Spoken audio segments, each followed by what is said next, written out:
હાલ સમાચાર આવી રહ્યા છે ભરૂચ જિલ્લાના આમોદ તાલુકાના આમોદ નગરપાલિકા દ્વારા આઈ લવ આમોદનું લગાવેલ બોર્ડની અવગણ ચર્ચા સીમાએ આવી છે। પ્રાપ્ત માહિતી અનુસાર આમોદ નગરપાલિકા દ્વારા નેશનલ હાઈવે નંબર 64ની બાજુમાં કે જ્યાં ગંદકીનું સામ્રાજ્ય છે તેમજ ભૂગર્ભ ગટર વાલ્વ લગાવવામાં આવેલ છે જે પણ લીકેજ છે અને એમાંથી દુર્ગંધ મારતું પાણી નીકળે છે અને પશ્ચિમ દિશામાં પાણીની વિતરણ માટેની લાઈનો પણ વાલ્વ લગાવેલ છે અને ત્યાં ગંદકીનું સામ્રાજ્ય છે અને એ જ જગ્યા ઉપર આઈ લવ આમોદનું ડિજિટલ બોર્ડ લગાવવામાં આવેલું છે જ્યાં લાઇટની પણ સગવડ નથી। જે બોર્ડ લગાવવાથી આમોદના કેટલાક જાગૃત નાગરિકો દ્વારા નગરપાલિકાની અણઘડ આવડત અને સરકારી રૂપિયાનો દુરુપયોગ કરી બનાવેલ બોર્ડ લગાવેલ છે। જે બોર્ડ કચરા પેટીની ઉપર લગાવેલ છે અને આઈ લવ આમોદ એમ લખેલ છે જેના કારણે નગરના કેટલા નગરજનો મુખે એમ ચર્ચાઈ રહ્યા છે કે આ નગરપાલિકાના સત્તાધીશોએ આ કચરા પેટી પર લગાવેલ બોર્ડ આઈ લવ આમોદ નહીં પણ આઈ લવ કચરો આમોદ એમ બોલી રહ્યા છે। રિપોર્ટર અલમાસ બાદશાહ આમોદ। શું કહેશો તમે આ ગંદકી વિશે? આ આમોદ નગરપાલિકા આઈ લવ આમોદ લખાવી ના કરતા આઈ લવ ગંદકી લખાવી હોત તે સારું હોત। કેમ કે આઈ લવ આમોદ જોઈ લો, નીચે ગંદકી કેટલી છે તે જોઈ લો।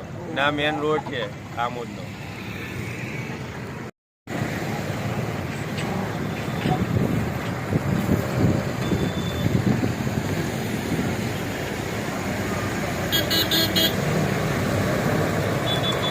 શું નામ તમારું? બાબુભાઈ બરોબરવાલા। શું કહેશો તમે આ આમોદ નગરપાલિકાએ જ્યાં આગળ ગંદકી જ ગંદકી છે ત્યાં આગળ આઈ લવ આમોદનું બોર્ડ મારેલું છે। આપ જોઈ શકો છો આની જગ્યા પર તો આઈ લવ ગંદકી મારવાનું હતું કે આટલી ખરાબ પરિસ્થિતિ અહીંયા આ જે કામ કરવામાં આવ્યું છે તે પણ આપ જોઈ શકો છો કે થોડાક જ દિવસમાં તૂટી ગઈ। હજુ બધા પીવા પ્લગ નીકળી ગયા છે। ત્યાં આગળ પાણીનો વાલ બેસાડવામાં આવેલો છે જે આખા રેલવેની પેલી સાઈડમાં આપણો જે વિસ્તાર છે એમાં પીવાનું પાણી પહોંચે છે અને ત્યાં વાલ બેસાડેલો છે અને એના ઉપર તો કોઈ પણ જાતનું પ્રોટેક્શન કે ઢાંકણું બેસાડવામાં આવેલું નથી। બીજી બાજુ આપણે આ જોઈ શકો છો વાલ બેસાડેલો છે ભૂગર્ભ ગટર યોજનાનો એર વાલ।